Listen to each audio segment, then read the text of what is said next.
आइए देखते हैं यूरोपीय कंपनियों के आगमन से संबंधित महत्वपूर्ण प्रश्न।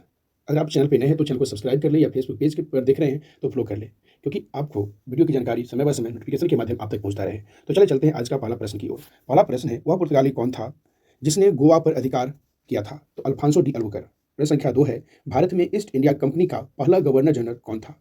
तो ईस्ट इंडिया कंपनी का पहला गवर्नर जनरल वारेन हेस्टिंग्स था। प्रश्न संख्या 3 है, किस यूरोपीय ने भारत में सबसे पहले अपना व्यापार फैलाया और प्रभावित किया?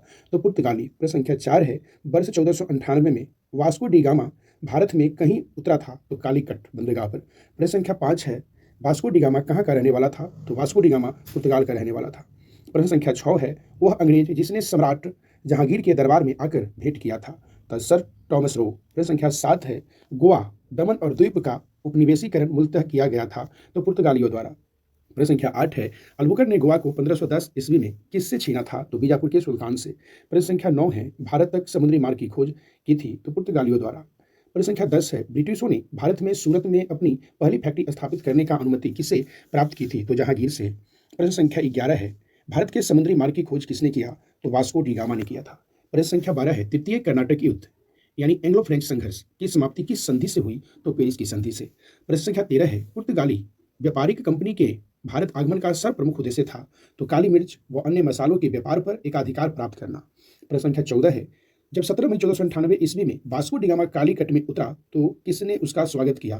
तो कालीकट यानी कोझिकोड के राजा जमोरिन ने। प्रश्न संख्या 15 है, पुर्तगालियों ने भारत में सर्वप्रथम फैक्ट्री कहाँ स्थापित किया? तो कालीकट में ही। प्रश्न संख्या 16 है, 1717 ईस्वी में कौन से मुगल सम्राट ने अंग्रेजों की ईस्ट इंडिया कंपनी को भारत में व्यापार पर विशेषाधिकार प्रदान करने का फरमान जारी किया? तो फर्रुखियर। प्रश्न संख्या 17 है, ब्रिटिश के साथ बेसिन की संधि पेशवाओं में किसने की थी? तो बाजीराव द्वितीय। प्रश्न संख्या 18 है, ईस्ट इंडिया कंपनी के नेतृत्व में रॉबर्ट क्लाइव का उत्तराधिकारी कौन था? तो हेस्टिंग्स। प्रश्न संख्या 19 है, किस पुर्तगाली गवर्नर ने नीले पानी की नीति यानी ब्लू वाटर पॉलिसी अपनाई? तो फ्रांसिस्को डी अल्मीडा। प्रश्न संख्या 20 है, किसे भारत में पुर्तगाली साम्राज्य का वास्तविक संस्थापक कहा जाता है? तो अल्फांसो डी अल्बुकर। प्रश्न संख्या 21 है, अल्बुकर ने बीजापुर के किस सुल्तान से गोवा छीना? तो यूसुफ आदिल शाह से। प्रश्न संख्या 22 है, पुर्तगाली उपनिवेश का प्रथम गवर्नर भारत में कौन हुआ? तो फ्रांसिस्को डी अल्मीडा। प्रश्न संख्या 23 है, किस अंग्रेज ने पुर्तगालियों को सौली या सॉलली के स्थान पर हराया? तो थॉमसन वेस्ट। प्रश्न संख्या 24 है, प्रथम कर्नाटक युद्ध का कौन सा तात्कालिक कारण था? तो अंग्रेजों द्वारा फ्रांसीसी जहाजों का अधिग्रहण। प्रश्न संख्या 25 है, किसे जहांगीर ने खान की उपाधि से सम्मानित किया? तो हॉकिंस। प्रश्न संख्या 26 है, उस क्षेत्र की पहचान करें जहां से यूरोप वासियों को सर्वोत्तम सोना और अफीम प्राप्त होता था? तो वह था बिहार। प्रश्न संख्या 27 है, भारत में 1612 ईस्वी में अंग्रेजों ने अपनी पहली फैक्ट्री कहाँ स्थापित की थी? तो सूरत। प्रश्न संख्या 28 है, जिस एक शासक ने ईस्ट इंडिया कंपनी को दीवानी प्रदान की थी वह था शाह आलम द्वितीय। प्रश्न संख्या 29 है, बंगाल की फैक्ट्रियों में से एक जो पुर्तगालियों द्वारा स्थापित की वो थी हुगली। प्रश्न संख्या 30 है, एक द्वीप पर निर्मित भारत का बड़ा नगर तो मुंबई यानी एक द्वीप पर निर्मित भारत का बड़ा नगर तो मुंबई। प्रश्न संख्या 31 है, भारत में तंबाकू के प्रचलन का श्रेय किससे है? तो पुर्तगालियों का, यानी भारत में तंबाकू का प्रचलन तो पुर्तगालियों का श्रेय है। प्रश्न संख्या 32 है, 18वीं सदी में भारत में लड़े गए युद्धों का सही कला अनुक्रम कौन सा है? अंबर युद्ध, प्लासी युद्ध, चंडीवास युद्ध और बक्सर युद्ध। प्रश्न संख्या 33 है, भारत में फ्रांसीसियों ने अपना सबसे पहला कारखाना कहाँ लगाया? तो सूरत। प्रश्न संख्या 34 है, भारत में पहली मुद्रण मशीन की स्थापना किसने की? तो पुर्तगालियों ने। प्रश्न संख्या 35 है, पुर्तगाली उपनिवेशों गोवा, दमन और द्वीप को किस वर्ष जन आंदोलन के बल पर भारत सरकार ने भारतीय गणराज्य में विलय किया? तो 1961 ईस्वी में। प्रश्न संख्या 36 है, पुर्तगालियों की पहली फैक्ट्री कालीकट में 1500 ईस्वी में किसने स्थापित किया? तो पेड्रो अल्वारेज कैब्रल। प्रश्न संख्या 37 है, भारत से भारतीय वस्त्रों को प्रमुख निर्यात की वस्तु बनाने का श्रेय किसे है? तो फ्रांसीसियों को। प्रश्न संख्या 38 है, डचों को भारतीय व्यापार से अलग करने में कौन सफल रहे? तो अंग्रेज। प्रश्न संख्या 39 है, वह कौन सा निर्णायक युद्ध था जिसमें अंग्रेजों ने डचों को हरा दिया, जिस कारण डचों को भारत में चुनौती खत्म हो गई? तो बेदरा का युद्ध 1759 ईस्वी, बेदरा का युद्ध 1729। डचों ने अपनी पहली फैक्ट्री 1605 में कहाँ स्थापित की? तो मसुल्लीपट्टनम। प्रश्न संख्या 41 है, सिकरी और आगरा पहुंचने वाला पहला अंग्रेज व्यापारी था? तो राल्फ फिच। प्रश्न संख्या 42 है, ब्रिटिश ईस्ट इंडिया कंपनी का गठन किया? तो मर्चेंट एडमिरल्स यानी कहा जाए तो साहसिक व्यापारियों के नाम से जाने वाले लंदन के कुछ व्यापारियों ने प्रश्न संख्या 43 है, 31 दिसंबर 1600 को किसने एक रॉयल चार्टर यानी राजकीय अधिकार पत्र जारी कर ब्रिटिश ईस्ट इंडिया कंपनी को पूर्वी देशों के साथ व्यापार करने का एकमात्र अधिकार दिया? तो रानी एलिजाबेथ। प्रश्न संख्या 44 है, ब्रिटिश ईस्ट इंडिया कंपनी का प्रथम गवर्नर था? तो थॉमस स्नाइथ।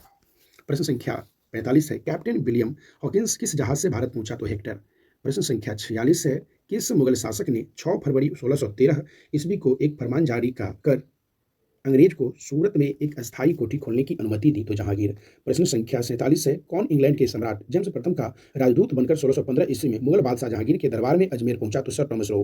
प्रश्न संख्या 48 है, 1661 ईस्वी में पुर्तगाल के राजा ने अपनी बहन कैथरीन यानी बेंगाजा की शादी इंग्लैंड के राजा चार्ल्स द्वितीय से की। इस उपलक्ष्य में उसने कौन सा भारतीय दूत चार्ल्स द्वितीय को दहेज के रूप में दिया? तो बंबई। प्रश्न संख्या 49 है, इंटरलोपर्स थे तो अनधिकृत व्यापारियों के रूप में समुद्रिक लुटे।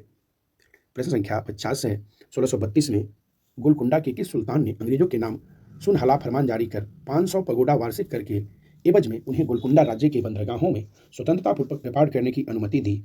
तो अब्दुल्ला कुतुब शाह। प्रश्न संख्या 51 है, 1639 ईस्वी में अंग्रेज फ्रांसीसी डे ने कहाँ के शासक से मद्रास को पट्टे पर लिया और वहाँ एक किलाबंद कोठी बनवाई? तो चंद्रगिरी के राजा से।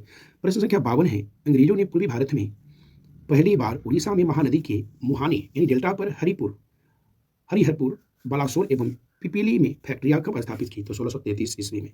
प्रश्न संख्या 53 है, शाहजहां के पुत्र एवं बंगाल के तत्कालिक सूबेदार शाह शुजा ने ब्रिटिश कंपनी को निशान यानी शहजादे द्वारा जारी आदेश पत्र कब प्राप्त हुआ, जिसमें कंपनी को 3000 रुपया वार्षिक कर के बदले व्यापार का विशेषाधिकार मिला? तो 1651। प्रश्न संख्या 54 है, किसने 1680 ईस्वी में एक फरमान जारी कर अंग्रेजों पर चुंगी की दर 2% से बढ़ाकर 3.5% कर दिया? तो औरंगजेब ने। प्रश्न संख्या 55 है, किस बादशाह के आदेश पर मुगल सेना ने 1686 में हुगली पर आक्रमण कर अंग्रेजों को निकाल बाहर किया? औरंगजेब ने। प्रश्न संख्या 56 है, किस मुगल बादशाह ने अंग्रेजों से 1.5 लाख रुपये मुआवजा के तौर पर वसूल किए? तो औरंगजेब। प्रश्न संख्या 57 है, अंग्रेजों को सुल्तानाती कलकत्ता एवं गोविंदपुर नामक 3 गांवों की जमींदारी खरीदने की अनुमति देने वाला बंगाल का मुगल सूबेदार था? तो अजीम उसूसान। प्रश्न संख्या 58 है, अंग्रेजों ने सुल्तानाती कालीकता एवं गोविंदपुर की जमींदार कितने में खरीदी? जमींदारी खरीदी तो 1200 रुपया में। प्रश्न संख्या 59 है, भारत में ब्रिटिश उपनिवेशवाद के दौरान नए शहरों का प्रादुर्भाव हुआ। कलकत्ता जो अब कोलकाता है उस प्रथम शहरों में से एक था। कौन से गांव से मिलकर कलकत्ता शहर बना था? तो सुल्तानाती कालीकता गोविंदपुर। प्रश्न संख्या 60 है, किसके द्वारा जारी फरमान को अंग्रेज और ने बंगाल में ब्रिटिश व्यापार का मैग्ना कार्टा बनाया? तो फर्रुखसियर द्वारा जारी फरमान। प्रश्न संख्या 61 है, बंगाल में अंग्रेजों की कंपनी के बारे में किसने कहा यह एक कुत्सित या नीच झगड़ालू लोगों और बेईमान व्यापारियों की कंपनी है? तो शाइस्ता खां। प्रश्न संख्या 62 है, फ्रांसिस मार्टिन ने बीजापुर के सुल्तान सिकंदर आदिल शाह के अधीनस्थ बलीकोंडमपुरम के मुस्लिम सूबेदार शेर खां लोधी से पडचरी नामक एक छोटा गांव प्राप्त किया। मार्टिन ने पडचरी का विकास किसके रूप में किया? तो पांडिचेरी के रूप में। प्रश्न संख्या 63 है, फ्रांसीसियों को चंद्रनगर बस्ती किसने भेंट की? तो इब्राहिम खान ने। प्रश्न संख्या 64 है, मुगल बादशाह ने किससे नवाब की पदवी प्रदान की? तो डुप्ले को। प्रश्न संख्या 65 है, पांडुचेरी के गवर्नर जनरल बनने के पूर्व डुप्ले कहाँ का गवर्नर नियुक्त किया? तो चंद्रनगर। प्रश्न संख्या 66 है, डुप्ले के बाद पांडुचेरी का गवर्नर जनरल कौन था? तो गोडेहू। प्रश्न संख्या 67 है, कौन सा युद्ध निर्णायक युद्ध था जिसमें फ्रांसीसी हार गए और अंग्रेजों की सर्वोच्चता स्थापित हो गई? तो बांडीवास का युद्ध 1764। प्रश्न संख्या 68 है, कौन सा युद्ध यूरोपीय अंग्ल फ्रांसीसी युद्ध का विस्तार नहीं था? तो द्वितीय कर्नाटक युद्ध यानी 1749 से 54।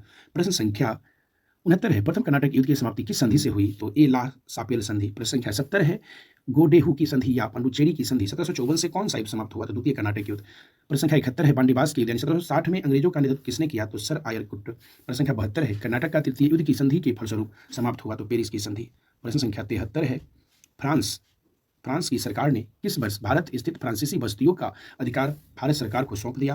तो 1954। प्रश्न संख्या 74 है, इतिहासकार मैकाले के अनुसार वह पहला व्यक्ति कौन था जिसने पहली बार अनुभव किया कि मुगल साम्राज्य के खंडहरों पर एक यूरोपीय साम्राज्य बनाया जा सकता है? तो डुप्ले। प्रश्न संख्या 75 है, यूरोपियनों में से कौन सा एक स्वतंत्रतापूर्वक भारत में व्यापारी के रूप में सबसे अंत में आए? तो फ्रांसीसी। प्रश्न संख्या 76 है, भारत का बादशाह उस समय कौन था जब ब्रिटेन की ईस्ट इंडिया कंपनी की स्थापना हुई? तो अकबर। प्रश्न संख्या 77 है, नीचे दिए गए कूट का प्रयोग कर सही उत्तर चुनिए। 15 अगस्त 1947 के बाद भी भारत कौन सा भाग पुर्तगाल के अधीन बना रहा? तो गोवा, यानी गोवा जो है भारत की आज़ादी के बाद आज़ाद हुआ है। प्रश्न संख्या 79 है और आज के लिए पहले 78 है।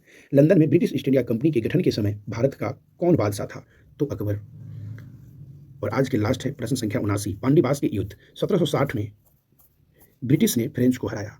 तो ये टोटल 79 प्रश्न थे। अगर आप चैनल पे नए देख रहे थे तो चैनल को सब्सक्राइब कर ले, या फेसबुक पेज पे देख रहे थे तो फॉलो कर ले। चलिए फिर मिलेंगे अगले टॉपिक के साथ अगले वीडियो में। आज के लिए इतना ही, धन्यवाद।